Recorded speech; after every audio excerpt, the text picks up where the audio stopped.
140 এরিয়াতে আমরা কাউকে এলাও করব না। সন্দেশখালীর দিকে আমাদের নজর রাখতে হচ্ছে, কারণ আজকে আবারও সন্দেশখালী চলো ডাক দিয়েছেন শুভেন্দু অধিকারী। 144-এর ঘেরাটোপ কিছুটা আলগা হতেই আবারও প্রতিবাদের ব্লু প্রিন্ট সাজিয়ে নিয়েছেন বিরোধী দলনেতা। আর পুলিশ প্রশাসনও যথেষ্ট সতর্ক রয়েছে। গতকাল টাকিতে সুকান্ত মজুমদারের ধুন্ধুমানের পর পুলিশ প্রশাসনের এই বিষয়ে যথেষ্ট সতর্ক। ঠিক কি ছবি এই মুহূর্তে সন্দেশখালী থেকে উঠে আসছে আমরা জানবো।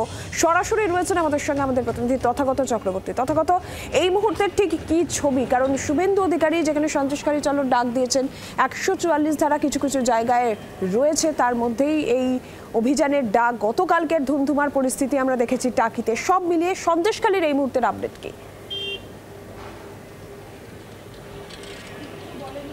দেখো, একদমই কিছুক্ষণ আগে সাংবাদিক সম্মেলনে মুখোমুখি হয়েছিলেন ডিআইজি বারাসাত রেঞ্জ। তিনি যেটা জানিয়েছেন, আজ কিন্তু কড়া নিরাপত্তার ব্যবস্থা করা হয়েছে। তুমি দেখতেই পাচ্ছ যে বাসের ব্যারিকেড, এই ধরনের বাসের ব্যারিকেড কিন্তু একাধিক করা হয়েছে। এবং ধামাখালি থেকে যে আমরা আপাতত যেখানটায় রয়েছি রামপুরে, সেখানে কিন্তু ইতিমধ্যেই এই ব্যারিকেড করে দেওয়া হয়েছে এবং রাস্তার অর্ধেকটা জুড়ে এখনই ব্যারিকেড রাখা হয়েছে এবং বাকি অর্ধেকটা জুড়ে আপাতত বিভিন্ন গাড়ি যাতায়াত করছে। এবং যেটা তিনি জানিয়েছেন যে গতকাল পুলিশের উপর যে হামলা হয়েছিল, সেই হামলার ঘটনায় কিন্তু ইতিমধ্যেই দুজনকে গ্রেপ্তার করা হয়েছে সুকান্ত মজুমদারের সভায়, যেখানে পুলিশের উপর হামলা হয়। এবং তিনি যেটা বলছেন, যে সমস্ত উপদ্রুত এলাকা যেখানে অশান্তির ঘটনা ঘটেছিল, সেইখানে কিন্তু আজও দুজন ডিআইজি, মহিলা ডিআইজির নেতৃত্বে আজও কিন্তু বিশেষ যে স্পেশাল টিম গঠন করা হয়েছিল পুলিশের, সেই টিম কিন্তু আজও বিভিন্ন এলাকা তারা রুট মার্চ করবেন এবং সেখানকার মহিলাদের তাদের যে অভিযোগ, সেই সমস্ত অভিযোগ তারা নেবেন।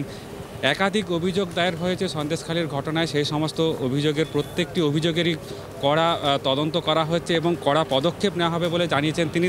তার যেটা বক্তব্য, যে যারাই অভিযুক্ত এবং যারা এই ঘটনার সাথে যুক্ত, তাদের কাউকে রেয়াত করা হবে না, প্রত্যেককে গ্রেপ্তার করা হবে। এবং এর পাশাপাশি তার আরও যেটা বক্তব্য, যে সন্দেশখালী 2 যে ব্লক, সেই 2 ব্লকের এখনও পর্যন্ত 7টি গ্রাম পঞ্চায়েতের যে 19টি জায়গায় 144 ধারা জারি করা রয়েছে, সেখানে কিন্তু বহিরাগত কাউকেই আপাতত ঢুকতে দেওয়া হচ্ছে না। সেখানকার যাতায়াত সমস্ত কিছুই রেস্ট্রিকশন করা হয়েছে। এবং আজকে যেটা বিরোধী দলনেতা শুভেন্দু অধিকারীর আসার কথা রয়েছে, তিনি যদি এই রাস্তা দিয়ে আসেন, এখানে কিন্তু তাকে ব্যারিকেডে এখানে তাকে আটকে দেওয়া হবে। এবং ডিআইজি বারাসাত রেঞ্জ তিনি যেটা জানিয়েছেন, যে আশা করি তিনি পুলিশ প্রশাসনের সাথে সহযোগিতা করবেন এবং এই জায়গার পর থেকে আর কাউকেই যেতে দেওয়া হবে না। অর্থাৎ 144 ধারা যে সমস্ত জায়গায় দেওয়া হয়েছে, সেখানে কিন্তু কোনো রাজনৈতিক ব্যক্তিত্ব বা কাউকেই যেতে দেওয়া হবে না, এমনটাই কিন্তু পুলিশ এবং প্রশাসনের পক্ষ থেকে পরিষ্কার করে দেওয়া হয়েছে। তথাগত, সন্দেশখালী নিয়ে বিজেপি ক্রমশই ঝাঁঝ বাড়াচ্ছে। আমরা সোমবারও দেখেছিলাম এবং আজকে আবারও সন্দেশখালী চলো ডাক বিরোধী দলনেতা দিয়েছে। আর সব মিলিয়ে বিজেপির আজকে ঠিক কি কি পরিকল্পনা রয়েছে, সেই বিষয়ে কি জানা যাচ্ছে?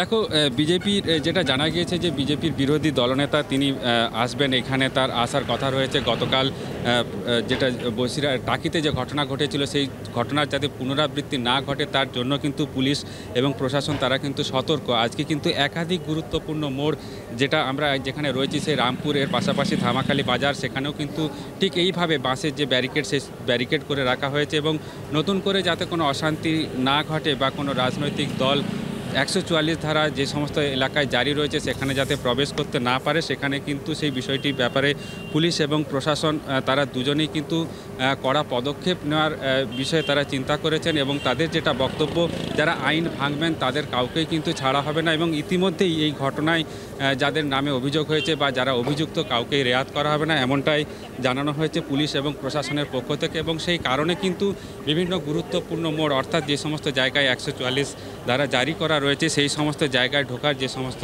গুরুত্বপূর্ণ মোড়, সেখানে কিন্তু ইতিমধ্যেই এইভাবে ব্যারিকেড করে রাস্তা আটকে দেওয়া হয়েছে। এবং মানুষের রীতিমতো সতর্ক রয়েছে, ব্যারিকেড করে তারা রাস্তা আটকে রেখেছে গুরুত্বপূর্ণ যে মোড়গুলি রয়েছে।